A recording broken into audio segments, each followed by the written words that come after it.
Welcome to Occam's Razor. Please like, share, subscribe. If you have any tips you'd like to leave me, there's a link for an email down below. If there's any other tips you'd like to leave, there's a link for that as well. Interviews with COVID-19 vaccine injured victims of Big Pharma products and the governments who impose them on society are being banned from Commietube. Tamara Ugolini of Rebel News, the organization's resident expert on COVID-19 enterprise issues, demonstrates how the media must self-censor on Comitube's platform due to their adherence to specific narratives, stifling debate and democracy when attempting an interview with filmmaker Dean Rainey on the details of Michael Oesch's severe health decline after his fourth COVID jab. So, um, note what happens at the end of her report, which is why this channel here also exists on both Rumble and Commitube. And it's still so taboo to discuss the adverse effects that have plagued individuals as a result of this mass vaccine campaign. So when you set out to do this documentary and detail the life and the fallout of vaccine injury pertaining to Michael Oesch, what was it that drove your decision to say, title it, why can't we talk about this? Well, we started filming with Michael. We did an initial interview with him, and we kind of sat on it for a little while, not sure what to do with it, because even in my social circles or online, there was no one who wanted to sit and talk about this idea with me or this topic.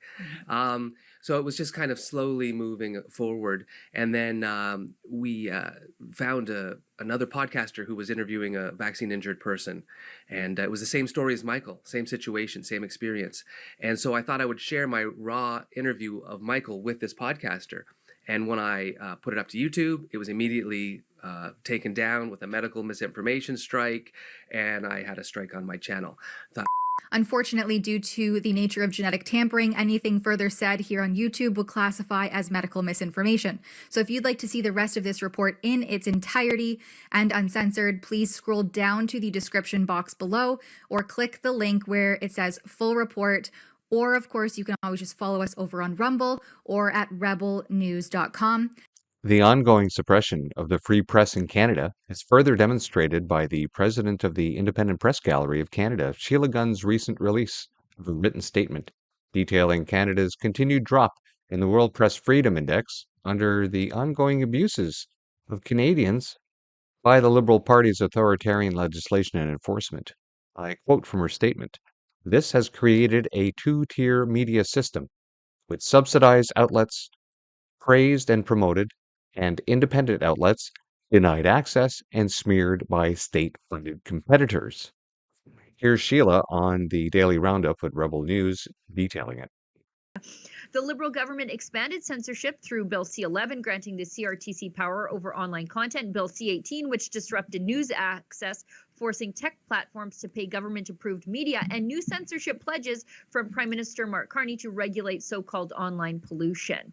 So in all, this created a two-tier media system with subsidized outlets, praised and promoted, and independent outlets denied access and smeared by state-funded competitors.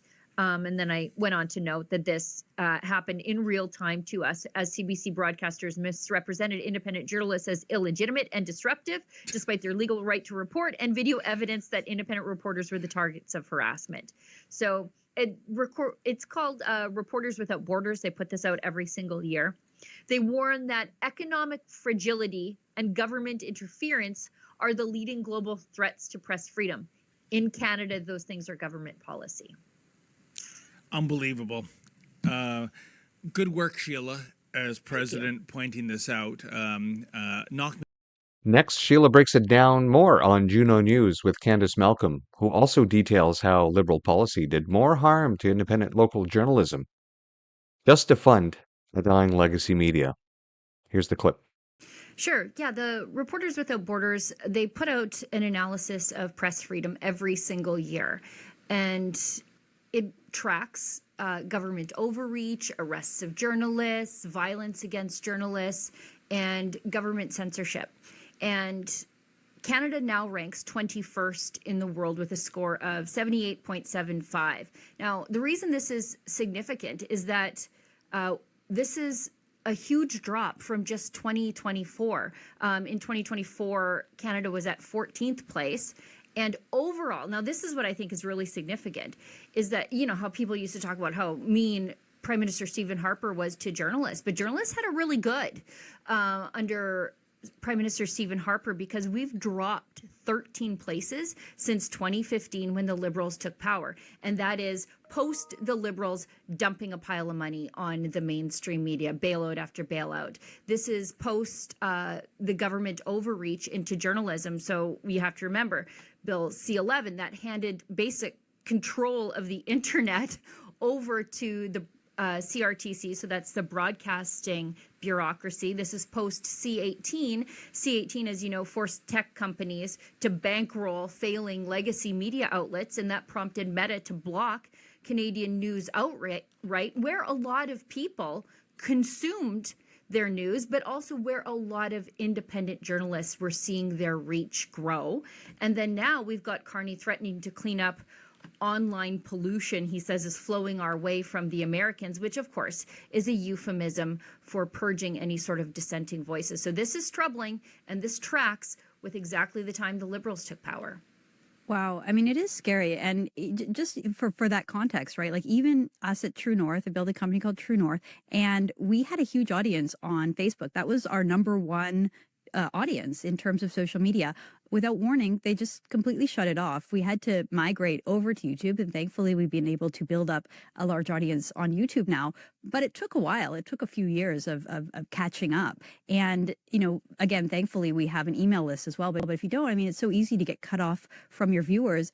And that's the scary thing, right? Like when you have a government as tyrannical and opposed to basic freedoms as we see with the Liberals, you never know what they're going to cut off next. Now, before we go to the Prime Minister's statement to finish this piece off, I just want to go down to the end of this release from Sheila Gunn, the very last line. The IPG calls for an end to censorship legislation, a rollback of media subsidies, and a fair press accreditation process. So we know this will not happen. We know this will not happen. Why? Let's look at the Prime Minister's statement on Freedom of Press Day.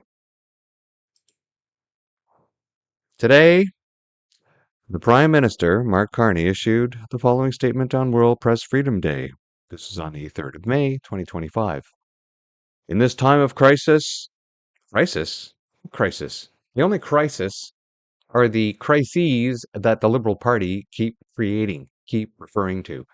They always have to have a crisis undergo to keep the Canadians off center, to keep them in fear of something, to keep them anxious about something. This is how the Liberals will continue to operate. This is how they have operated for the past 10 years. This is how they will operate until they are removed from office. We must protect what it means to be Canadian.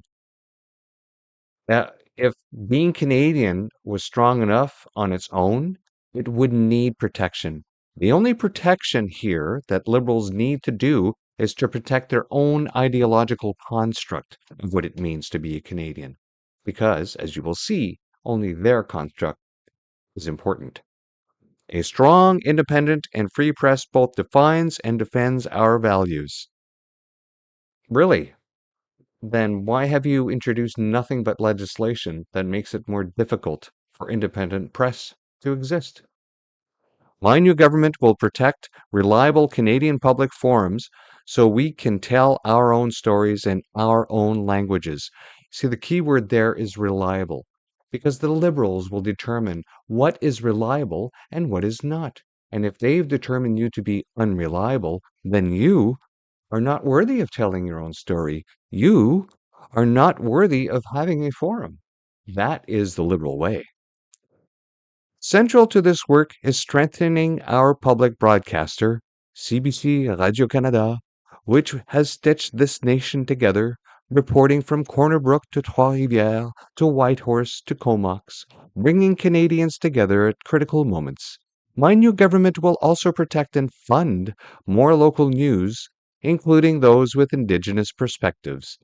Fund more local news. Spend more money. This is a harbinger of totalitarianism because they will protect and fund more local news when in fact there is so much local news already available, so many independent media outlets, so many independent podcasters, and people on the grounds with their cameras right now. You don't need to fund more independent local news. It's already there. There is already a huge sea of independent news that doesn't need funding, that doesn't need more money spent by the government. And this funding of the CBC Radio Canada, what do they have? A 4% market share of Canadian viewership, failing and falling each year, yet you must fund them more? Why? Why do we keep funding these failed media legacies that exist in Canada? I'll tell you why. It's because the Liberals need to control the messaging. And if they can't control the messaging, they will stop you from messaging. And that is what is coming, Canada. They've done it before. They will do it again. They were stopped before. Bill C-63 did not go through. And oh my goodness, people are still arguing online saying, no, they would never put you in jail for thought crimes. Well, read the old legislation. If you don't think right, according to Liberals, they want to take away your freedom. Let's go down to the Prime Minister's last line.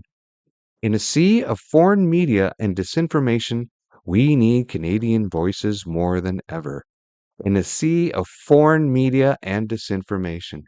So what they are saying right here, what they're telegraphing, is that if you don't conform to the liberal narrative in your media, you are labeled disinformation. And if you are labeled disinformation, you will be lumped in as foreign disinformation, and then they will use the security apparatus. He's already hinted at this.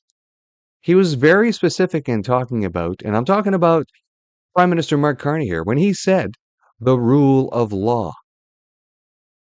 Those are very disturbing words. Know them by what they do. And what have they done so far? Fund media they can control and demean media they cannot. The truth is always on our side. The truth will always come out. Thanks for coming out. We'll see you next time. Bye.